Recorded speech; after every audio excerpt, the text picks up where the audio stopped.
ఓం శివాయ గురవే నమః.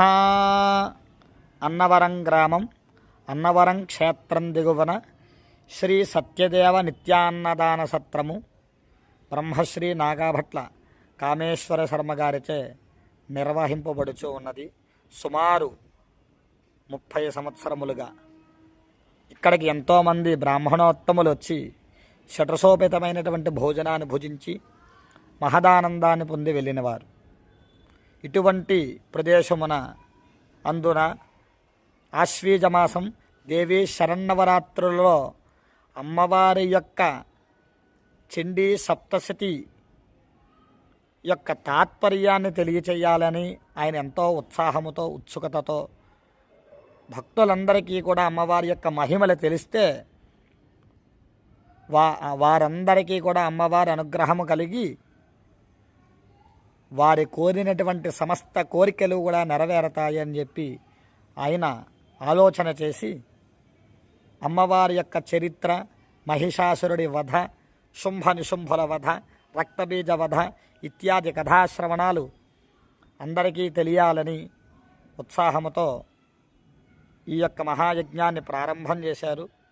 ఇక్కడ ప్రాతఃప్రభృతి సాయంకాల పర్యంతం లలితా సహస్రనామావళి, విష్ణు సహస్రనామావళి, అమ్మవారి యొక్క దేవీ చరిత్ర పారాయణం జరుగుతూ ఉన్నది. అందులో భాగంగానే సప్తశతి తాత్పర్యం కూడా చెప్పడం నేడు. నిన్నటి రోజున మహిషాసురుడి యొక్క సేనని అమ్మవారు వధించుట మనం అందరం కూడా విన్నాం. అమ్మగా ఉన్నటువంటి అమ్మవారు రాక్షసుల్ని హతమార్చడానికి గల కారణం ఏమిటి? మహిషాసురుడికి అంత తపోబలం ఏ విధంగా వచ్చింది? వాడి యొక్క జన్మ వృత్తాంత రహస్యములు ఏమిటి అని చెప్పేసి మార్కండేయుణ్ణి సురథ మహారాజు, సమాధి అనే పేరు గల వైశ్యుడు కూడా కోరారు. మార్కండేయ ఓవాచ, మార్కండేయుడు చెప్తున్నాడు, త్రికరణ శుద్ధిగా శ్రద్ధాభక్తులతో వినండి. పూర్వమున ధనుజుడు అనే పేరు గల దానవేంద్రుడు ఉండేవాడు. ధనుజుడు కాబట్టి దానవులయ్యారు వారికి పుట్టినటువంటి సంతానం. దితికి పుట్టిన వాళ్ళంతా దైత్యులని, అదితికి పుట్టిన వాళ్ళంతా కూడా ఆదిత్యులని అంటే దేవతలని అంటారు. కశ్యప ప్రజాపతి భార్య మానని యొక్క సంతానమే మానవులుగా మనం పిలువబడుతూ ఉన్నాం. అంటే దేవతలు, రాక్షసులు, మానవులు అంతా కూడా కశ్యప ప్రజాపతి యొక్క సంతానమే. మనమంతా కూడా పరస్పరం సహోదరులము. సత్వగుణం కలిగిన వారు దేవతలుగా, రజోగుణం కలిగిన వాళ్ళు మానవులుగా, తామసగుణం కలిగిన వాళ్ళు రాక్షసులుగా పిలువబడతా ఉంటారు. ఇందులో ధనుజుడికి 2 పిల్లలు. వారి ఇరువురు కూడా కవలలు. వారి యొక్క పేర్లు రంభుడు, కరంభుడు. వీరిద్దరూ కూడా కవలలు కావున ఒకే విధమైనటువంటి ముఖవర్చస్సుని, బాహువులని, శరీర దారుఢ్యాన్ని కలిగి ఉంటారు.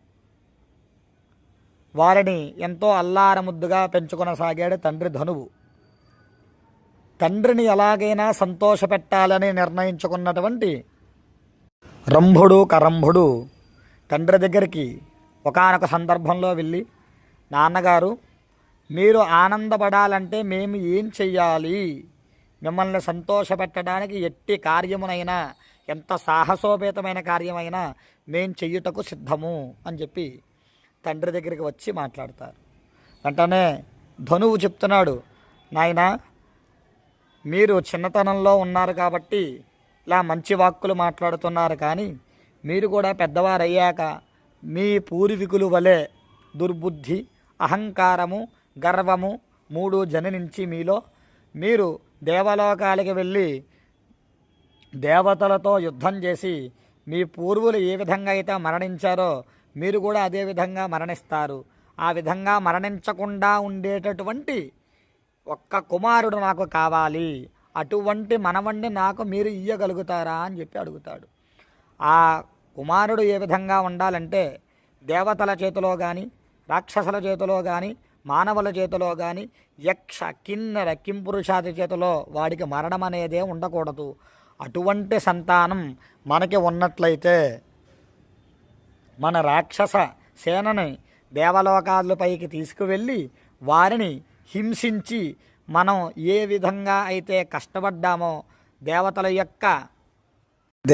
చేతిలో మన పూర్వీకులు మరణాన్ని పొందారో మన చేతిలో వారందరూ కూడా అదే విధంగా శిక్షను అనుభవించాలి అని చెప్పేసి వీరితో చెప్పిన తర్వాత, ఓ స్నానగారు అంతే కదా, మేము తప్పక మీ కోరికను నెరవేర్చి మిమ్మల్ని ఆనందింపచేయగలవారము అని చెప్పి తండ్రి ఆశీస్సులు తీసుకున్నారు.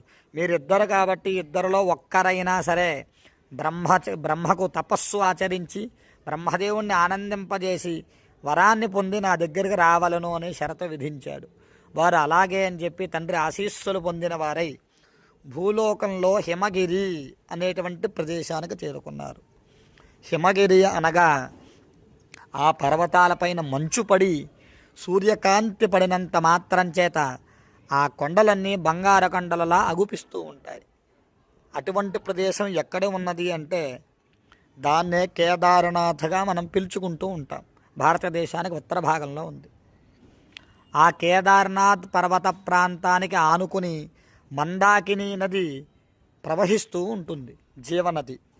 అటువంటి ప్రదేశాన్ని వీరిరువురు కూడా ఎంచుకున్నవారై తండ్రి ఆజ్ఞానుసారము రంభుడు అక్కడ ఒక పెద్ద రసాల వటవృక్షం ఉన్నది.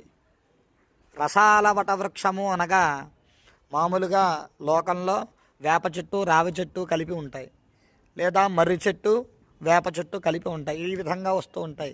రసాలము అనగా మామిడి, వటము అనగా మర్రి. ఈ మర్రి చెట్టు మామిడి చెట్టు కలిపి ఉన్నటువంటి ఒక పెద్ద వటవృక్షాన్ని ఆసరాగా చేసుకుని దానిపైన అధిరోహించి అక్కడ కూర్చుని రంభుడు నేలపైన 5 పంచాగ్నిహోత్రములను ప్రతిష్ఠించి తపస్సు చేస్తూ ఉన్నాడు. ఇక తమ్ముడు కరంభుడు మందాకిని నదిలో దిగి, చాలా చల్లనటి ప్రదేశం అది, అందులో నదిలోకి దిగి కంఠ ప్రదేశం వరకు కూడా ప్రవాహం ఉద్ధృతంగా ఉన్న ప్రదేశాన్ని ఎంచుకుని అక్కడ బ్రహ్మకూర్చి తపస్సు చేయడం ప్రారంభించాడు. వీరి యొక్క ఉద్దేశము దేవతల్ని హింసించేవాడు, దేవతల్ని చంపేవాడు, వారి పగ తీర్చుకునేవాడు కావాలి, లోకకంటకుడు కావాలి. అందుకని అటువంటి ఉద్దేశ్యంతో వీరిరువురు తపస్సు సాగించారు బ్రహ్మగూర్చి. కొంతకాలం గడిస్తే బ్రహ్మదేవుడు రాక తప్పదు, వరం ఇవ్వక తప్పదు.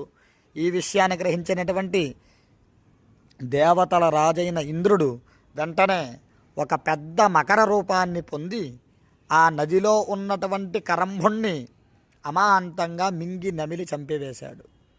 తపస్సు చేస్తున్నటువంటి ఇద్దరిని ఒక్కసారి చంపరాదని శాస్త్రవచనం. అందుకని ఇద్దరిని ఒక్కసారి చంపితే ఇంద్రుడికి మహాపాతకం చుట్టుకుంటుంది. దానివల్ల మళ్ళీ ప్రాయశ్చిత్తాది క్రతువులు ఆచరించవలసి వస్తుందని ప్రస్తుతానికి కరంభుణ్ణి చంపి రంభుణ్ణి హెచ్చరించి వెళ్ళిపోతాడు.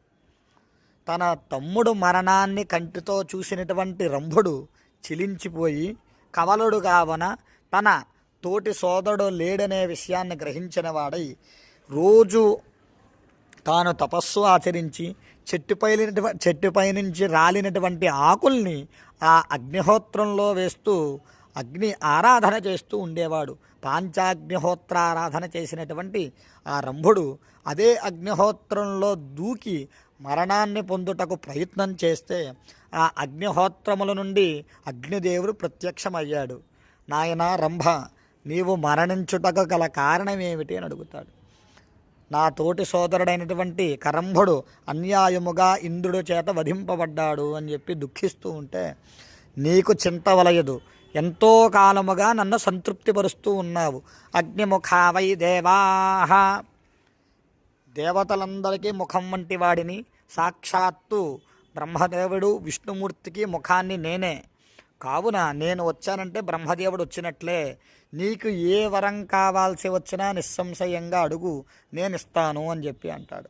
నా సోదరుడు మరణించాడంటే వాడి యొక్క ఆత్మ నీయందు ప్రవేశపెడతాను, నీకే కోరిక ఉందో చెప్పు అంటాడు.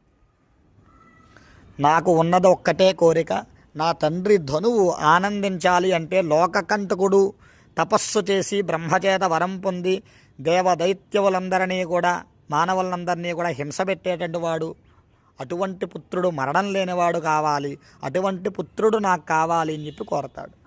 కోరితే అగ్నిహోత్రుడు తథాస్తు అని చెప్పి సంతృప్తిపరిచి వెళ్ళిపోతాడు.